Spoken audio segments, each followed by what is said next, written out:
الحمد لله رب العالمين والعاقبة للمتقين والصلاة والسلام على أشرف الأنبياء والمرسلين سيدنا محمد وعلى آله وصحبه أجمعين أما بعد فأعوذ بالله من الشیطان الرجیم بسم اللہ الرحمن الرحیم۔ محترم عزیز بہنوں اور بھائیو، آج ہم انشاءاللہ تعالی 7ویں پارے کے اہم مضامین کا جائزہ لیں گے۔ 7واں پارہ دو صورتوں پہ اس کے اندر ہیں۔ ایک تو صورت مائدہ ہے جو کمپلیٹ ہو رہی ہے، اس میں مکمل ہو رہی ہے، اور پھر اس کے بعد سورہ انعام جو ہے وہ شروع ہو رہی ہے۔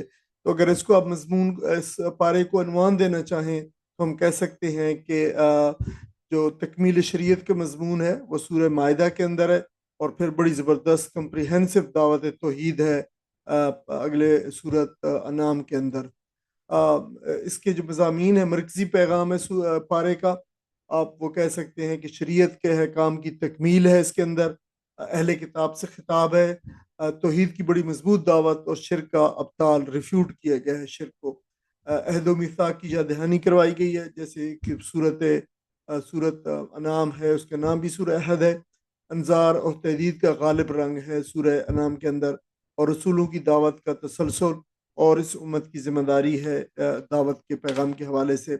تو اس کا ایک میسج یہ ہے کہ دین کے احکام کو قبول کرنا ہی اصل میں دین اور آخرت کی، دین و دنیا کی کامیابی ہے۔ یہ اس کے مضامین میں سے پارے کے شروع میں بتایا گیا ہے، جہاں سے پارہ شروع ہوتا ہے، کہ مسلمانوں کے شدید ترین جو دشمن ہیں وہ یہود ہیں اور مشرکین ہیں، اور نصارہ میں لیکن ایسے لوگ موجود ہیں، خدا پرست عالم ہیں، رہبان ہیں، جو وہ ان میں وہ تکبر اور ہر دھرمی نہیں ہے جو یہود کے اندر ہے، اور مشرکین بھی انہی کی قبیل سے ہیں۔ تو وہ لوگ جو ہے قرآن کی آیات سن کر ان کی آنکھوں سے آنسو جاری ہوتے ہیں۔ اصل میں ایک وفد آیا تھا نجران کا جو ہے، اور انہوں نے جب قرآن مجید کو سنا تو پھر انہوں کے جو ہے وہ انہوں نے ان کی آنکھوں سے آنسو جاری ہو گئے قرآن پاک جو ہے تلاوت سنتے ہوئے، اور وہ پھر کہتے جاتے تھے کہ ربنا آمنا فاکتبنا مع الشاہدین، اے ہمارے رب ہم ایمان لے آئے اور ہمارا نام شہادت دینے والوں میں سے لکھ لے، یعنی جنہوں نے اس بات کی گواہی دے دی ہے کہ آپ اللہ ہیں اور یہ رسول سچا ہے، اور یہ دعوت جو ہے یہ حق ہے۔ تو سچائی کو پہچاننے کی جو ہے صلاحیت انسان کے اندر تبھی اس کے اندر آ سکتی ہے جب وہ اپنے آپ کو حق کے سامنے جھکا دے، نہ کہ حق کے مقابلے میں اپنے آپ کو جو ہے بڑا اور اپنے آپ کو اس کے سامنے تکبر کا اظہار کرے۔ حلال اور حرام کے اختیار کے بارے میں بتایا گیا ہے کہ دیکھو، حلال اور حرام کا اختیار جو ہے اس کا واحد اختیار اللہ کے پاس ہے، اور تم لوگ جو ہے اپنی طرف سے کسی چیز کو حلال اور کسی چیز کو حرام جو ہے مت ٹھہراؤ، اور آباء و اجداد کی اندھی تقلید کی بجائے اس دین حق کو تسلیم کرو۔ یعنی انہوں نے اپنا معیار بنایا ہوا تھا کہ ہم تو باپ دادا کے زمانے سے ہمارے باپ دادا اسی دین کو جو ہے وہ پوچھتے چلے آ رہے ہیں، اور یہی طریقہ ہے، اور دین میں پھر نئی رائے نکالنے والوں کی بڑی مذمت کی گئی ہے۔ تو گویا دین میں کسی قسم کا اضافہ یا کمی کرنا یہ اللہ تعالیٰ کے نزدیک جو ہے گمراہی ہے۔ شراب اور جوئے کی حرمت بتائی گئی ہے، اس میں بڑی حکمتیں پوشیدہ ہیں۔ دیکھیں، شراب کو حرام کیا گیا ہے، یعنی 4 چیزوں کو حرام کیا گیا ہے یہاں پہ۔ پہلے شراب کی بتائی گئی ہے، یہ قطعی حرمت ہے۔ اچھا، جیسے میں نے کہا ہے کہ جو حکام کے جو کیٹیگری آپ کہہ لیں کہ بالکل ایک انٹرم قسم کے احکامات تھے جو بالکل شروع میں آئے جب مدینہ میں لوگ ہجرت کر کے مسلمان آئے، پھر اس کے بعد کچھ انٹرم جو ہے وہ احکامات آئے، اور پھر بالکل حتمی اور فائنل آئے۔ تو دیکھیں، یہ بھی اس کی بہترین مثال یہ شراب کی حرمت ہے۔ اس سے پہلے سورہ بقرہ کے اندر اس میں احکام آئے، پھر سورہ نساء کے اندر، اور اب جو ہے وہ بالکل قطعی طور پر پہلے بتایا کہ دیکھیں اس میں کچھ فوائد بھی ہیں لیکن اس کے نقصان زیادہ ہیں، اور پھر اگلا جو حکم آیا تھا اس طرح آیا تھا کہ نماز کے تم قریب مت جاؤ جب تم نشے کی حالت میں ہو، جب تم انٹاکسیکیٹڈ ہو۔ اور پھر دیکھیں تو اس طریقے سے یہ بالکل تدریجاً جا رہا تھا اس طرف کہ اب اللہ تعالیٰ اس کو حرام کرنے والے ہیں، اور پھر اس کا بالکل جو ہے قطعی حکم آ گیا شراب کا۔ تو اس میں تدریجاً حرام کرنے کی جو ایک حکیمانہ طریقہ ہے۔ دیکھیں، جو چیزیں لوگوں کے منہ لگی ہوتی ہیں، یا جن کی چیزیں طبیعتیں اور عادتیں جس کی پختہ ہو چکی ہوتی ہیں، تو ان کو چھوڑنا انسان کے لیے طبعاً تھوڑا سا مشکل ہو جاتا ہے. تو اس بات کا خیال رکھا گیا ہے کہ ان چیزوں کو چھڑانے کے لیے تدریج اختیار کی جائے. تو صحابہ کرام نے، بہت سارے لوگوں نے، جب پہلے دو جب اس کے بارے میں احکام آئے تو ان کو اندازہ ہو گیا اور انہوں نے پھر اس سے اجتناب کرنا شروع کر دیا. جوئے کو حرام قرار دیے گئے. دوسری چیز تھی جو ہے وہ جو مال کا ضیاع ہے اور معاشرتی برائی بھی ہے، پھر یہ فالگیری ہے، توہمات ہے، مشرکانہ عقائد ہے، اور وہ آستان جہاں پر اللہ کے نام کے علاوہ دوسروں کی نظریں چڑھائی جاتی ہیں، ازلام نے کہا گیا. تو یہ ساری چیزیں حرام جو ہے وہ قرار دی گئی. چار چیزوں کو یہاں پہ حرام قرار دیا گیا ہے. تو دیکھیں، برائی کو تدریج سے ختم کرنا حکمت شریعت ہے. یعنی تدریجن اگر کوئی شخص مسلمان ہوا ہے تو اس سے بالکل ہم قطعی طور پہ نہیں کہہ سکتے کہ بس یہ تمہاری عادت ہے تو آج ہی جو ہے چھوڑ دو، بلکہ اس کو جو ہے تھوڑا سا تدریج کے ساتھ اسے جو ہے حکمت کے ساتھ اسے جو ہے چھڑانا چاہیے. اور اسلام کے تمام جو عبادات ہیں اور جو اسلام نے چیزیں اڈاپٹ کی ہیں جو ان میں تدریج جو ہے وہ پائی جاتی ہے. پھر اس کے بعد جو ہے قسمیں توڑنے کا کفارہ ہے. جو ہے اگر کوئی قسمیں جو ہے وہ اپنی دی ہوئی قسم کو توڑ دے تو پھر 10 مسکینوں کو کھانا کھلائے، یا 10 مسکینوں کو کپڑے پہنائے، یا ایک غلام آزاد کرے، یا پھر 3 روزے رکھے. تو دیکھیں اس طرح وعدے کی جو ذمہ داری ہے، جو اللہ تعالیٰ سے وعدہ کیا ہے قسم کی صورت کے اندر، اس کی ذمہ داری جو ہے لازم ہے. تو جو زبان کی ذمہ داری ہے یہ بھی ایک عبادت ہے. آپ نے وعدہ کر لیا ہے، اللہ تعالیٰ سے وعدہ کر لیا ہے تو وہ عبادت کے زمرے میں آئے گا، اور آپ نے کسی دوسروں سے بھی وعدہ کیا ہے تو وہ اخلاق کے زمرے کے اندر آئے گا. مشرکانہ رسومات کی تردید کی گئی. مختلف جانوروں کو جو مشرکین جو ہے وہ متبرع قرار دیتے تھے، ان کو نام رکھے ہوئے تھے بحیرہ اور صاحبہ اور وسیلہ، تو ان کو کہا گیا کہ یہ بالکل کوئی چیزیں نہیں ہے، سب دیوی دیوتاؤں کے نام کی جو وقت کی ہوئی چیزیں تم نے، یہ حرام ہے. اگرچہ آپ مسلمان بھی بالکل یہی کام کرتے ہیں، آستانوں کے لیے اور پیروں کے لیے اور مزاروں کے لیے وہ اپنے جانوروں کو جو ہے وہ مختص کر دیتے ہیں، اور بالکل مشرکین ہی کی طرح، مشرکین مکہ کی طرح ان سے فائدہ نہیں اٹھاتے، ان کے دودھ نہیں پیتے، ان سے جو ہے وہ بردباری کا کام نہیں لیتے. تو مسلمان بھی اب جو ہے یہی کام ہم کرنے لگے ہیں.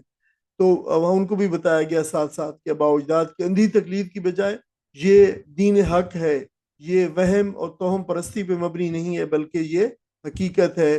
اس کے دیے ہوئے نور ہدایت کی روشنی میں اپنی زندگی کو جو ہے بسر کرو. جو دین ہے جو وہ روایت نہیں ہے، بلکہ اصل جو معیار ہے وہ اللہ تعالیٰ کا علم وحی ہے، جو نبی پاک صلی اللہ علیہ وسلم کے پاس آیا ہے اور آپ نے ہمیں بتایا ہے. وصیت اور قانون شہادت کا ذکر ہے. وصیت یعنی جو ول ہوتی ہے اس کے شرعی احکام ہیں، اس کے لکھ لینے کے اور اس کی مختلف احکام ہیں. متعلقہ قانون شہادت کا ذکر ہے، گواہی کے اصولوں کا ذکر ہے. اچھا، یہ ان کا مقصد یہ ہے کہ مال کا تحفظ کیا جائے، عدل اجتماعی کی بنیاد پورے معاشرے کے اندر ایک اجتماعی عدل قائم ہو اور لوگوں کے حقوق کی حفاظت ہو. تو یہ وہ چیزیں ہیں جن کی جو ہے بنیاد جو ہے وہ اسٹیبلش کی گئی ہے ایک اسلامک سوسائٹی کے اندر. تو آپ دیکھ سکتے ہیں کہ ہم پچھلی کئی صورتوں سے مسلسل چلے آ رہے ہیں کہ ایک کے بعد ایک جو ہے اس طرح کے قانون جو ہے وہ دیے گئے مسلمانوں کو، اور جس سے اگر آپ مرتب کریں تو پورے کا پورا بہت سارا اسلامی شریعت کا جو ہے وہ دفعات مرتب ہو جاتی ہیں، اور تقریباً کوئی ایسا شعبہ زندگی چھوڑا نہیں گیا جہاں پہ مسلمانوں کو یہ ہدایت نہ دی گئی ہے. تو ہمیں اس سے معلوم ہوتا ہے کہ شریعت عدل کی حفاظت کا مکمل نظام دیتی ہے. یعنی جو پورے کا پورا معاشرہ ہے اس کی جو بھی اس کی ضرورتیں ہیں وہ ساری کی ساری ہمیں یہاں پہ مل جاتی ہیں. عہد و میثاق اور رسولوں کی شہادت کا ذکر ہے کہ سورہ مائدہ تو ویسے بھی عہد و میثاق کی صورت ہے، سورۃ العہد ہے، اور اللہ نے امت کا جو ہے میثاق اس کے بارے میں اس میں بیان کیا ہے. اور پھر رسولوں کے بارے میں فرمایا کہ رسولوں سے ایک سوال کیا جائے گا، کہ سوال یہ ہوگا کہ ماذا تم جو ہے جب تم نے لوگوں تک دعوت پہنچائی تو لوگوں کا کیا جواب تھا. پھر آگے سے رسول جو ہے بتائیں گے کہ ہم نے دعوت دے دی ہے. حضرت عیسیٰ علیہ السلام کی گواہی اور اس کا خصوصی طور پہ ذکر ہے، اور وہ اس لیے کہ عیسائیوں کے غلط عقائد سے برات جو ہے یہاں پہ کی گئی ہے، اور خاص طور پر جو تثلیث کا عقیدہ ہے، ٹرینٹی کا عقیدہ ہے، 3 خداؤں کا جو عقیدہ ہے، اس سے جو حضرت عیسیٰ علیہ السلام لا تعلقی کا اعلان کریں گے کہ میرا اس سے کوئی تعلق نہیں تھا، یہ لوگوں نے بعد میں جو ہے خود گھڑ لیا ہے. اور ہر امت کا جو رسول ہے، ہر امت وہ اپنے رسول کے سامنے ان سوالوں کا جواب دے گی کہ کیا انہوں نے، رسول نے جو پیغام پہنچایا تھا، انہوں نے آگے لوگوں تک اس کی گواہی دی ہے کہ نہیں پہنچایا ہے کہ نہیں پہنچایا۔ پھر بتایا گیا کعبہ مرکز اسلام ہے، ذریت ابراہیم علیہ السلام کی ملت کی تمام دینی، سیاسی اور معاشی شیرازہ بندی اسی گھر کی جو ہے وہ بدولت ہوتی ہے۔ بعثت نبوی کے بعد یہی گھر ہے جو تمام امت کا قبلہ اور مرکز ہے۔ نبی کریم صلی اللہ علیہ وسلم ظاہر ہمارے درمیان میں موجود نہیں ہے، لیکن اب یہ جو امت کا جو مرکز ہے یہ قبلہ ہے۔ اللہ کے اس گھر کی امت مسلمہ کے لیے ایک حیثیت گویا مقناطیس کی سی ہے، اور جسد امت میں اس کی حیثیت دل کی سی ہے، جو پورے دل جو ہوتا ہے وہ پورے جسم کو، ایک دل پورے جسم کو باڈی جو خون جو ہے فراہم کرتا ہے، بالکل یہی حیثیت جو ہے وہ کعبہ اللہ کی ہے۔ کعبہ صرف یعنی عبادت گاہ نہیں ہے، بلکہ یہ امت کی وحدت، امت کی مرکزیت اور شعوری اجتماعیت کی ایک علامت بھی ہے۔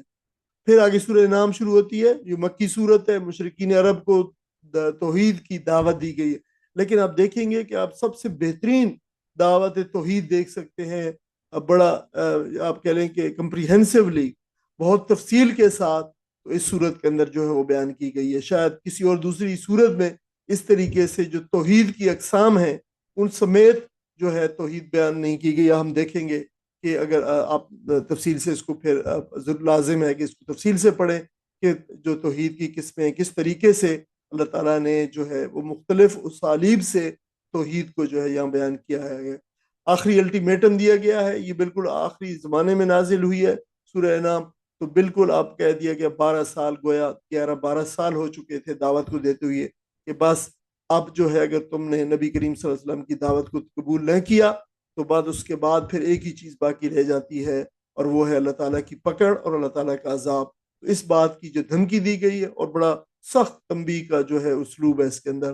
توحید، رسالت اور آخرت پر ایمان کے دلائل اس صورت کے اندر موجود ہے، مکی صورت ہے، تو کوئی مکی صورت توحید، رسالت اور آخرت، ان تین ایمانیات کو ایمانیات ثلاثہ کہا جاتا ہے۔ تین ایمانیات تمام صورتوں کے، مکی صورتوں میں لازمی طور پر ان تین جو ایمانیات ہیں ان کا ذکر ہوگا۔ توحید کی دعوت پہنچانے کے بعد پھر کوئی عذر باقی نہیں رہتا، یہاں پہ یہ بات بتائی گئی ہے۔ پھر انسان کے لیے اصل آزمائش یہ ہو جاتی ہے کہ وہ اس دعوت کو قبول کرتا ہے یا دعوت کو انکار کرتا ہے، اور پھر اس کا انجام اسی قبول یا انکار پہ جو ہے منحصر ہے، کہ اگر تو وہ ہدایت کو قبول کرے گا تو پھر وہ کامیاب ہوگا، اور اگر انکار کرے گا تو پھر اللہ کی عذاب اور پکڑ میں آئے گا۔ دیکھیے جیسے میں نے کہا تھا کہ توحید سب سے زیادہ کمپریہنسولی اس صورت میں جو ہے یہ ہے، تو توحید کی جو دعوت دی گئی اس میں توحید کی مختلف اقسام کی جو ہے وہ بتائی گئی ہیں۔ یعنی پہلے تو آیا کہ اللہ تعالیٰ کے سوا کوئی پالنے والا نہیں ہے، وہ دعاؤں کو سننے والا ہے، اس کے علاوہ کوئی ولی نہیں ہے، اس کے علاوہ کوئی نفع نقصان پہنچا والا نہیں ہے۔ پھر توحید ربوبیت کا ذکر ہے کہ ربوبیت وہ ساری کائنات کی ضرورتوں کو پورے کرنے والا ہے۔ پھر توحید علم ہے، اس کا علم جو ہے ہر شے کے اوپر محیط ہے، اور وہ ہر شے کا علم رکھتا ہے۔ پھر توحید اختیار ہے، وہ قوموں کو ہلاک کرتا ہے اور قوموں کو چھوڑ بھی دیتا ہے، تو یہ بھی اسی کا اختیار، یہ توحید اختیار ہے۔ حجت تمام ہونے کے بعد یہ اس کا اختیار اپنے اس کو ایکسرسائز کرتا ہے۔ اور توحید تشریح ہے، تشریح شریعت دینا، لا گیور، وہ اللہ تعالیٰ جو ہے لا گیور ہے، شریعت کے احکام دینے کا اختیار صرف اور صرف اسی کا ہے۔ جیسے ہم کہتے ہیں کہ حق حلال اور حرام اسی کا ہے، یہ بالکل ایسی ہی ہے، یہ بھی اسی کے اندر آتے ہیں۔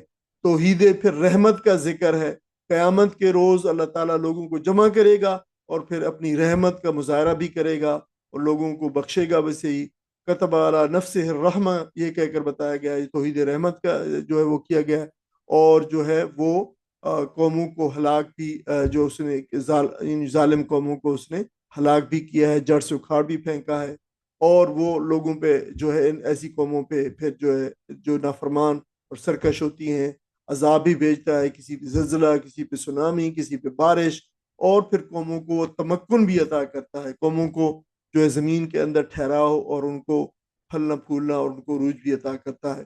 تو دیکھیں توحید کا زبردست جامع اور کمپریہنسو مضمون جو ہے اس صورت کے اندر جو ہے وہ موجود ہے۔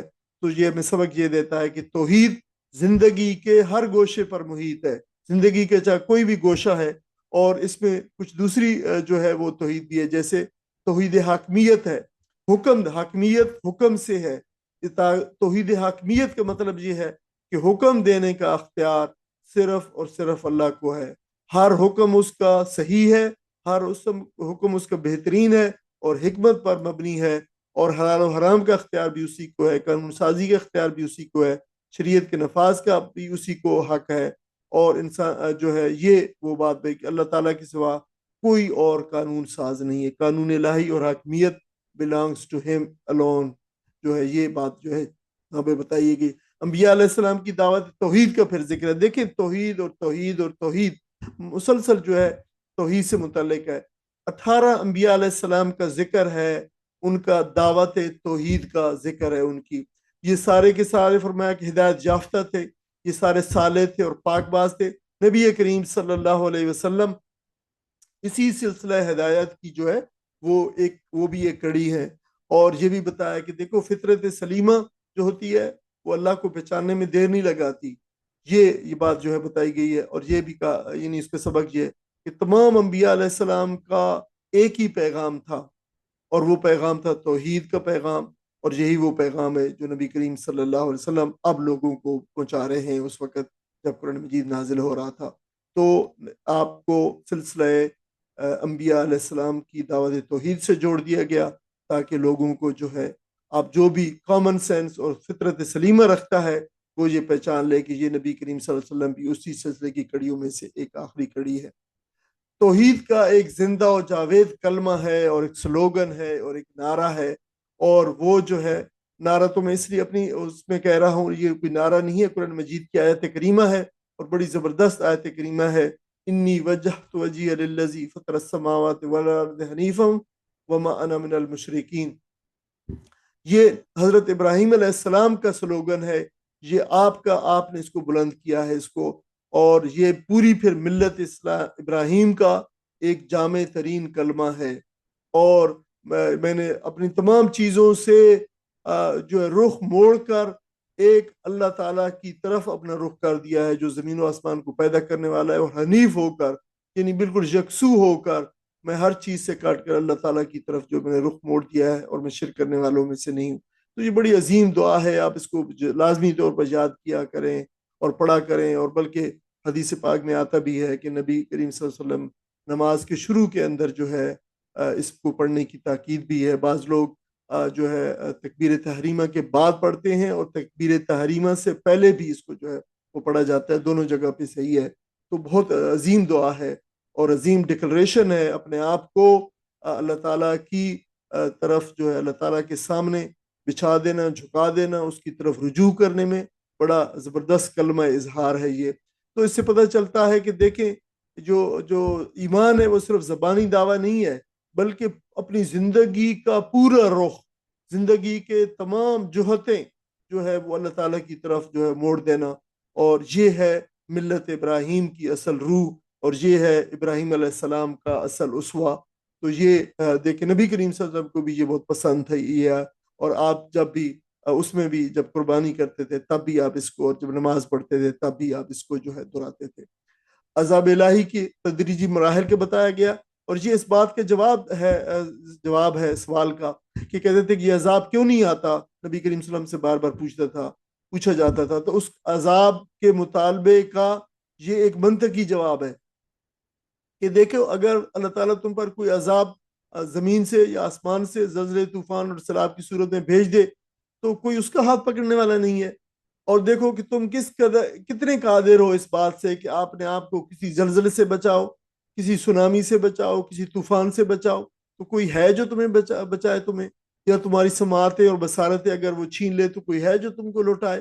تو اللہ تعالیٰ جو ہے بتایا کہ اچانک عذاب نہیں بھیجتا، بلکہ پہلے مصائب بھیجتا ہے رسول کے انکار پر، پھر تاکہ دلوں کے اندر جو ہے وہ تھوڑی حق کی آمادگی اور تھوڑی نرمی اور خدا خوفی پیدا ہو، اور پھر مہلت دیتا ہے قوموں کو کہ ہو سکتا ہے اس کے بعد لوگ آئے۔ اور پھر بھی اگر اصرار کریں وہ انکار کے اوپر تو پھر اللہ تعالیٰ ان کو جو ہے عذاب بھیجتا ہے. نہیں، اللہ تعالیٰ فوری طور پر عذاب نہیں دیتا، بلکہ انکار کے اوپر اصرار پہ اللہ تعالیٰ جو ہے وہ پکڑتا ہے. پھر قیامت، حساب کتاب اور انجام کا ذکر ہے. قیامت کے روز رب سے ہونے والی ملاقات بالکل ہونی شدنی ہے. یہ ایک طے شدہ امر ہے اور اس میں کسی قسم کا کوئی شک اور شبہ نہیں ہے. اخروی زندگی کا سب سے اہم وقوع جو ہوگا وہ یہ ہوگا کہ اللہ کے حضور کھڑے ہو کر اس دنیا کی زندگی کا حساب دینا ہے. حدیث پاک میں اس کی تشریح آتی ہے کہ اللہ تعالیٰ کے حضور بالکل انسان جو ہے وہ اکیلا 1 to 1 ملاقات ہوگی، لا ترجمان بینہ، اور اللہ کے درمیان اور اس کے درمیان میں، بندے کے درمیان میں کسی قسم کا کوئی ترجمان نہ ہوگا. بندہ جو ہے دائیں دیکھے گا تو آگ ہوگی اور بائیں دیکھے گا تو آگ ہوگی. اور جو ہے وہ اس حالت کے اندر انسان جو ہے وہ کھڑے ہو کر کیا کیا ہے دنیا کے اندر، اس بات کے جواب دے گا. عزیز بھائیوں اور بہنوں، ذرا اس وقت کا ذرا تھوڑا سا اندازہ کیجئے کہ مجھے اور آپ کو، ہم میں سے ہر ایک کو لازمی طور پر اس مقام کے اوپر کھڑا ہونا ہے جب اپنے رب کے حضور، اپنے خالق کے حضور، اپنے مالک کے حضور ہم اپنے اعمال کے جواب دہ ہو رہے ہوں گے. آج یقینی طور پر دنیا کی مصروفیتیں اتنی زیادہ ہیں کہ ہمیں چیزوں کے لیے وقت نہیں ہے. اللہ کے لیے اور اس قرآن کے لیے اور جو ہے جو دین کے لیے ہمارے پاس وقت نہیں ہے. ہمارے پاس دوسری مصروفیات زیادہ ہیں.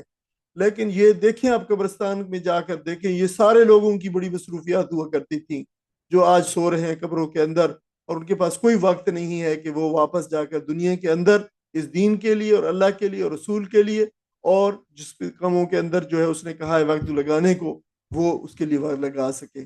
تو آج ہمارے پاس ہے موقع کہ ہم زندگی کے اندر جو اپنے قبلے کو سیدھا کر لیں، اپنے راستے کو سیدھا کر لیں، اپنی راہ کو اس راہ پہ چلیں جس کی راہ جو ہے اللہ اس کے رسول صلی اللہ علیہ وسلم نے ہمیں سجھائی ہے. دیکھو، یہ دنیا بالکل عارضی ہے، حساب بالکل لازمی ہے اور یقینی ہے، اور اس کے بعد جزا و سزا بھی یقینی ہے. جتنا اس بات کا ہمیں یقین کامل ہوگا، ہماری زندگی اسی قدر جو ہے وہ اس کی ریفلیکشن زندگی کے اندر ہوگی. اگر کوئی شخص بالکل ہی جو ہے اللہ سے بے پرواہ ہو کر اللہ کے حضور کھڑے ہو کر ملاقات کے پیشی اور اس کے حساب کتاب سے بالکل بے پرواہ ہو کر دنیا گزار رہا ہے تو یہ بڑی بدنصیبی کی بات ہے. ہمیں ابھی بھی وقت ہے کہ ابھی جو ہے اپنے جو ہے رخ موڑ لیں اللہ کی طرف. قرآن کے ذریعے انذار جو ہے بتایا گیا، قرآن سب سے بڑا معجزہ ہے، اسی کے ذریعے سے تنبیہ کی ہے اللہ تعالیٰ نے، اسی کے ذریعے سے نبی کریم صلی اللہ علیہ وسلم نے جو ہے اپنی دعوت کو پہنچایا ہے. صرف اور صرف قرآن مجید کے ذریعے سے آپ نے نبی کریم صلی اللہ علیہ وسلم کو قرآن مجید میں فرمایا گیا وَأُنذِرْ بِهِ الَّذِينَ يَخَافُونَ، آپ انذار کیجیے، آپ ڈرائیے، آپ جو ہے خبردار کیجیے ان لوگوں کو جو ہے وہ ڈرنے والے ہیں. اور دوسری جگہ پہ فرمایا سورہ قاف کے اندر فَذَكِّرْ بِالْقُرْآنَ مَن يَخَافُ وَعِيدٍ، تو بس آپ اسی قرآن کے ذریعے سے اس شخص کو نصیحت کریں جو میری نصیحت پہ، میری تنبیہ سے ڈرے. تو دیکھیں، یہی قرآن ہے. اگر ہم قرآن سے ریلیٹ نہیں کر پاتے، ہماری فریکوینسی نہیں مل رہی قرآن مجید سے، ہمیں نصیحت حاصل نہیں ہو رہی ہے، تنبیہ حاصل نہیں ہو رہی ہے، تو یقیناً کہیں نہ کہیں پہ مسئلہ ہے. ہم جو ہے قرآن مجید کے ساتھ جوڑ نہیں پا رہے، ہم قرآن مجید کا پیغام نہیں ریسیو کر رہے، ہم قرآن پاک کا پیغام اس طریقے سے پڑھ نہیں رہے، وہ فہم حاصل نہیں ہو رہا. تو یقینی طور پر کہیں نبی کریم صلی اللہ علیہ وسلم کو محض اسی قرآن مجید کے ذریعے سے انذار کی جو ہے وہ تلقین کی گئی ہے. فرمائشی معجزوں کی نفی کی گئی ہے، جو کہا جاتا کفار کہتے تھے کہ آپ معجزے لے آئیے. فرمایا کہ سب سے بڑا معجزہ یہ قرآن مجید ہے، اور کسی حصی معجزے کو جو نظر آنے والا معجزہ ہے اور جو دوسرے انبیاء علیہ السلام کو پہلے دیے گئے تھے، اللہ تعالیٰ کوئی وہ معجزہ ایسا دکھانے والے نہیں ہیں. یہی قرآن سب سے بڑا معجزہ ہے. یہ قرآن ہدایت کا سب سے بڑا اور ایک مکمل ذریعہ ہے. دین کے معاملے میں فرمایا کہ کوئی سمجھوتا نہیں. دین کی اساسات میں سے، فاؤنڈیشن میں سے کسی چیز پر کوئی سمجھوتا نہیں ہے.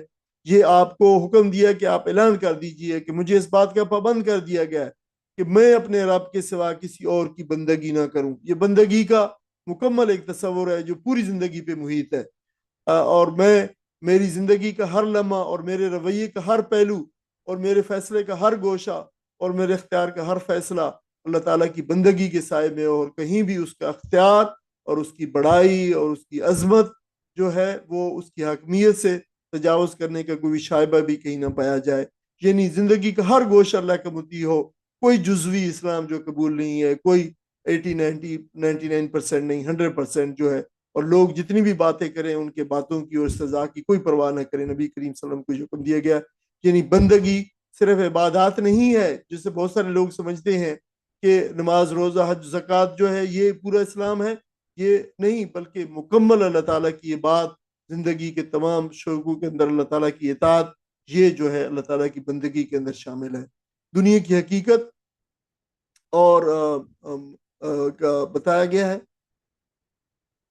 بندگی کا تصور جو ہے مکمل یہی کیا گیا ہے کہ یہ پوجا پاٹ، تسلیم، ڈنڈوت، ریچولز، اس سے بندگی کا تصور کہیں زیادہ بڑھ کر ہے. اور بندگی سے مراد عبادت کا وہ تصور ہے جو زندگی کے تمام گوشوں پر محیط ہے، اور کوئی گوشہ حیات اللہ کی ہدایت سے، اس کے احکام سے، اس کی دی ہوئی تعلیمات سے خالی نہ ہو. عبادت کا یہ تصور ایک خالص اسلامی اور قرآنی تصور ہے. دیکھیں ہمارا تصور عبادت یہ ہے کہ اللہ کے حضور رکوع اور سجود کرنا اور زکوٰۃ دینا اور پیسے خرچ کرنا، تو اس بحث یہ ہے. پر لیکن اللہ تعالیٰ قرآنی تصور یہ ہے کہ زندگی پوری کی پوری جو ہے اللہ تعالیٰ کے احکام میں آ جائے، سبمیشن میں آ جائے، رجوع میں آ جائے. عبادت میں زندگی کا ہر پہلو اللہ کی ہدایت کے تابع ہو، نہ کہ محض چند رسومات تک جو ہے انسان محدود ہو جائے. یہ بندگی کا تصور. آپ عزیز بہنوں اور بھائیو، آپ دیکھ رہے ہیں کہ کتنا جو ہے اسلام کے نظام کے اوپر کتنا جو ایمفیسس ہے.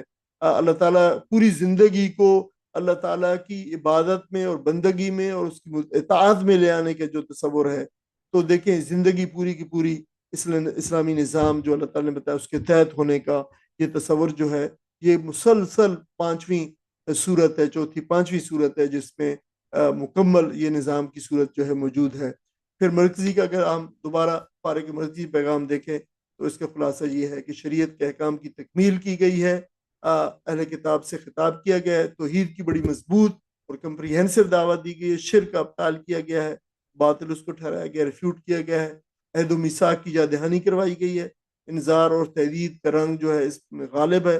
رسولوں کی دعوت کا تسلسل ہے، نبی کریم صلی اللہ علیہ وسلم کی دعوت، اور پھر امت کی ذمہ داری بھی ہے کہ اس کو آگے وہ بڑھائے.